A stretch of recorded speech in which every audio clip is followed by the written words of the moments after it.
Kita semua menyadari cepat atau lambat apa yang terjadi di belahan dunia manapun dalam waktu yang singkat akan masuk juga ke Indonesia.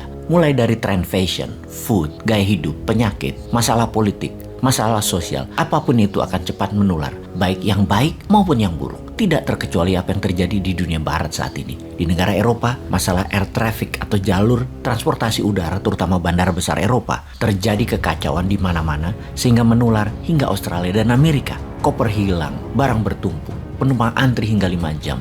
Ribuan orang cancel flight karena perubahan jadwal pesawat dan kekurangan SDM yang ketika pandemi di PHK hingga tinggal 20%. Namun, sekarang di musim liburan summer, penumpang kembali sebanyak sebelum pandemi. Namun pekerja bandara banyak yang baru masih bingung karena pekerja yang lama banyak yang tidak mau kembali bekerja karena meminta bayaran yang lebih tinggi. Sudah harga bahan bakar pesawat naik 2 kali lipat, tenaga kerja pada demo, ditambah cuaca panas di Eropa yang sangat mengerikan hingga 40 derajat.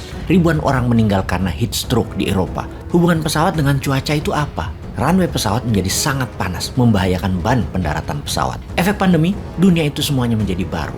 Efek perang Ukraina membuat dunia juga menjadi baru. Efek kolonialisasi Tiongkok membuat dunia menjadi baru. Bahkan dunia sosial media, orang tidak lagi mengupdate statusnya di Twitter dan Facebook dalam 6 bulan terakhir. Itu menurun hingga 30% alias banyak orang yang merubah kebiasaan bersosial media statusnya dan profilnya. TikTok, YouTube menjadi 30% volumenya naik sebagai anomalinya. Di dunia barat, iklan sudah menang, di dunia digital meninggalkan koran, radio, dan TV. Dan orang berkantor dengan Zoom mengurangi luas ruang kerja di seluruh dunia menyusut 20%. Banyak gedung kosong saat ini. Itu semua bagian dari keseharian kita saat ini dan dunia politik pun mengalami shocking wave. Sesangar cuaca panas di Eropa yang membuat penggunaan gas dan minyak Rusia naik 10% di Eropa yang menambah keuntungan di kantong Rusia $1 billion setiap minggunya. Apalagi hal yang parah yang membuat ekonomi akan terguling di banyak negara. Kita lihat secara mikroekonomi di negara Tiongkok. Setelah dipukul telak dunia keuangan Tiongkok dengan bangkrutnya Evergrande, maka dunia keuangan Tiongkok dipukul lagi dengan masalah fraud keuangan yang mengatasnamakan bank,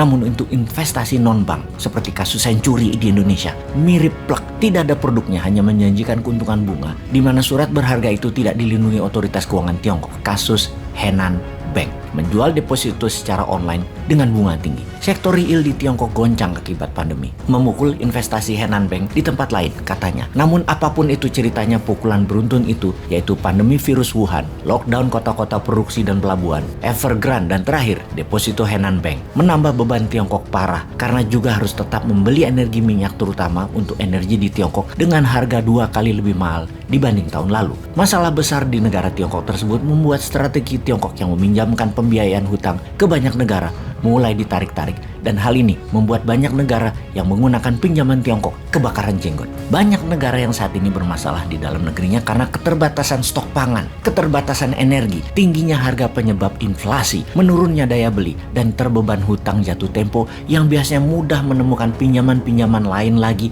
agar hutang tadi dibayar pakai pinjaman hutang lagi. Kehidupan agar bisa hidup dan berputar, namun tidak ada pada saat ini. Pendana mulai menarik investasinya dan tidak menambah lagi arus kas keluar. Amerika melakukan itu, Tiongkok melakukan itu, menarik investasinya, menarik dolarnya. Kita ke tanah air yang memasuki tahun politik yang mulai pada kampanye. Sebuah hutang besar bulan ini sekitar 500 triliun mengharuskan mendapatkannya melalui pinjaman baru. Kita beruntung masih bisa mendapat pinjaman. Hal ini mengingatkan kita atas apa yang terjadi di pemerintahan di atas sana. Pastinya lagi dilema, pastinya lagi bingung, lagi penat karena nggak ada yang kerja karena lebih mementingkan jualan untuk nanti 2024. Harga minyak dunia itu 2 kali dari perkiraan prediksi APBN. APBN memperkirakan harga di tahun 2022 berkisar $63. Itu terjadi analisa di tahun 2021 menebaknya. Ternyata di tahun 2022 harga bisa sampai $120 per barel dan saat ini sekitar $100 per barelnya. Tentunya perlu ada dana besar untuk membeli BBM, naik 2 kali lipat dari anggaran. Dan kalau di SPBU dilepas harga publik, dilepas harga pasar, harganya bisa 20 ribuan per liternya, yaitu akan naik 35% dari harga tahun lalu. Bisa menyebabkan harga-harga kebutuhan sehari-hari naik 10-15%. Itu inflasi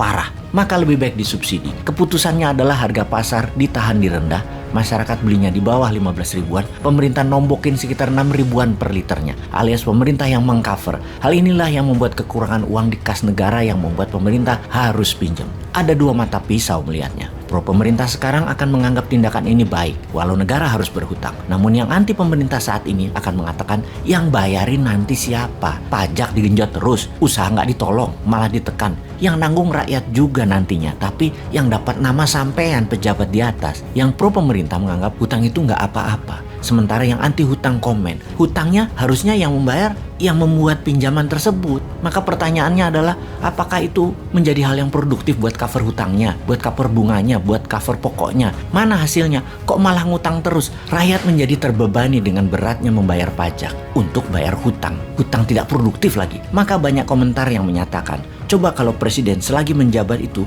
boleh melakukan apapun seperti ngutang, pinjem, gadaikan aset negara, tapi di ujung masa jabatannya harus nol kembali. Hutang harus terbayar, aset tidak ada yang hilang. Coba bayangkan kalau itu jadi KPI, Key Performance Indicator, indikator prestasi bernegara. Itu baru adil menilai keberhasilan seorang pejabat, yaitu membuat negara profit, naik pertumbuhannya, dan tidak meninggalkan hutang. Prestasinya ada bukti angka, ada bukti rapot, bukan hanya gambar-gambar bangunan saja, namun ada angka pembuktian bangunan tadi membuat manfaat, yaitu keuntungan baik materi ataupun non-materi. Kita bisa menilai dengan angka lebih objektif. Apa yang pejabat telah buat, apa manfaat buat rakyat, dan apa harta yang ditinggalkan. Makin bertambahkah atau makin sedikit? Ada hutangkah atau bebas hutang? Itu harus jadi patokan. Bagaimana kalau nanti kita pakai hal ini sebagai parameter pemerintahan? Anak cucu kita menilai. Sekarang mungkin yang sedang menjabat merasa aman karena ada dana 1,2 triliun rupiah dalam 7 tahun untuk buzzer yang melindungi dari ide-ide dan usulan-usulan kita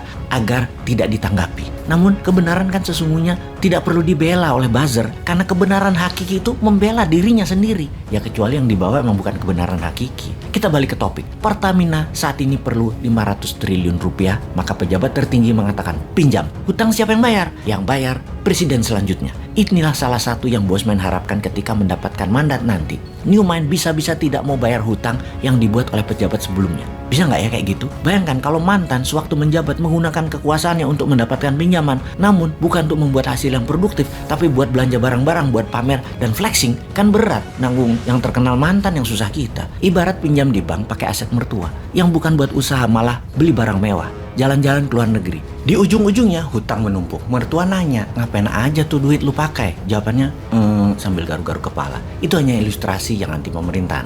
Yang pro tidak melihat hal seperti itu, semuanya wajar dan pejabat sudah bekerja dengan baik. Cadangan devisa Indonesia masih tinggi, inflasi masih terjaga, stok pangan masih terjaga. Jauh itu seperti Sri Lanka itu jauh, dibandingkan juga Pakistan juga jauh. Indonesia jauh lebih baik, tenang aja. Demikian yang pro pemerintahan itu berkata. Bagi Newmind yang tidak anti pemerintah juga tidak mendukung oposisi, Newmind tetap lurus, ingin Indonesia 100 kali lebih baik dari saat ini. Yang jelek diingetin dan diberi saran, yang bagus dikuatkan lagi.